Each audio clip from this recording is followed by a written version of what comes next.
যাতে আমাদের এই অবস্থান মঞ্চগুলোকে, এই প্রতিবাদীদের মঞ্চগুলোকে আমরা যাতে বাড়াতে পারি এবং আরো কয়েকশো গুণ বেশি সংখ্যায় আমরা মানুষের কাছে যেতে পারি, শুধু তার জন্য আজকের আমাদের এই অবস্থান মঞ্চ বাড়া। আপনাদের খারাপ লাগতে পারে যে নির্যাতিতার দোষীদের শাস্তির দাবিতে মঞ্চ বেঁধেছ, গান করছো, নাটক করছো, কবিতা বলছো। ভারতের স্বাধীনতা আন্দোলন থেকে প্রতিবাদ জানানোর ভাষা, স্টাইল এ বাংলা, এ ভারতবর্ষ আমাদেরকে এভাবেই শিখিয়েছে, আমাদেরকে ফোর্স করতে শেখায়। তাই এটা আমাদের প্ল্যাটফর্ম, এটাই আমাদের মাধ্যম।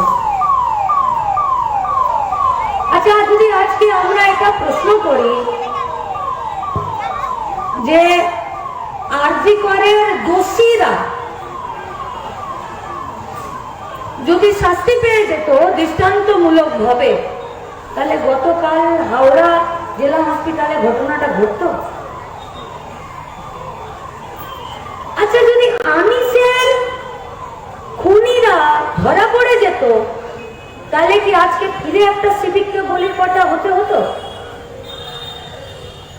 যদি কামদুনির বিচারে সিবিআই দ্রুততার সাথে দোষীদেরকে দৃষ্টান্তমূলক শাস্তি দেওয়ার মতো একটা তদন্ত করে দেখাতো, তাহলে সিবিআই কে আরেকটা ফাইল নিজের পকেটে ভরতে হতো।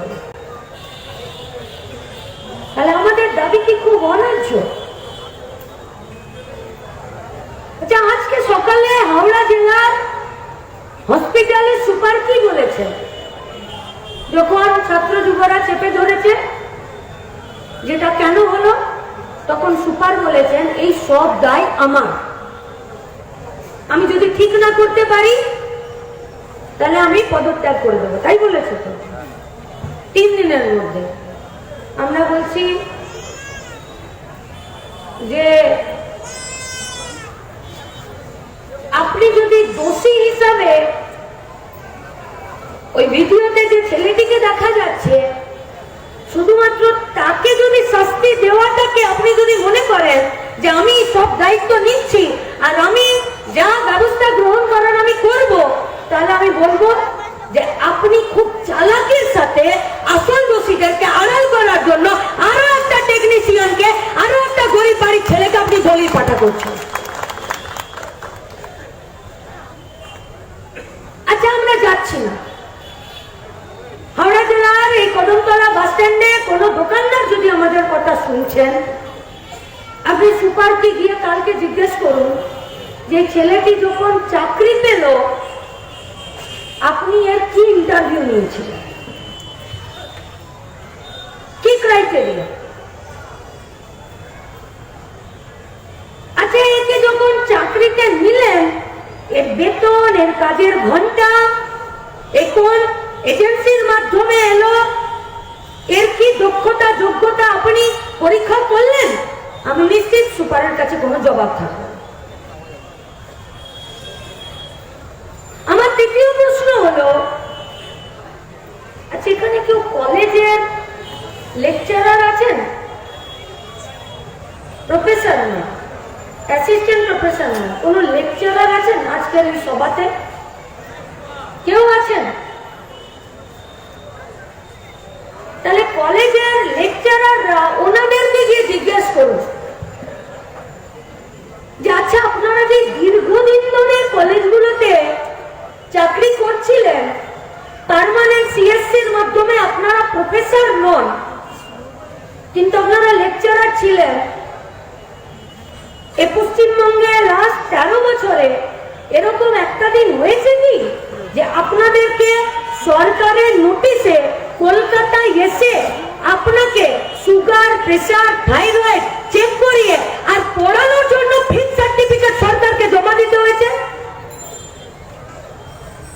20 বছর 22 বছর ধরে একটা কলেজে একজন दिदीमणि मास्टरमशाई लेक्चरर हिसाब काज करছেন पश्चिम बंगाल में। ये तृणमूल कांग्रेस का सरकार आने का बाद ये लोग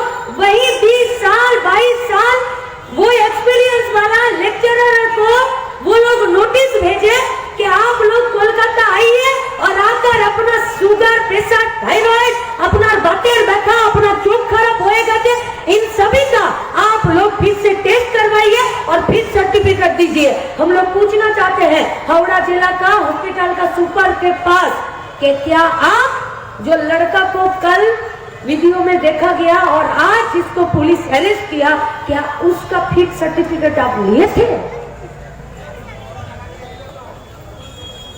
अपनी किताब पुलिस वेरिफिकेशन करिए। अब ये सवाल पूछिएगा तो बोलेगा कि देखो ये लोग पॉलिटिक्स कर रहा है। हाँ, कर रहे हैं पॉलिटिक्स,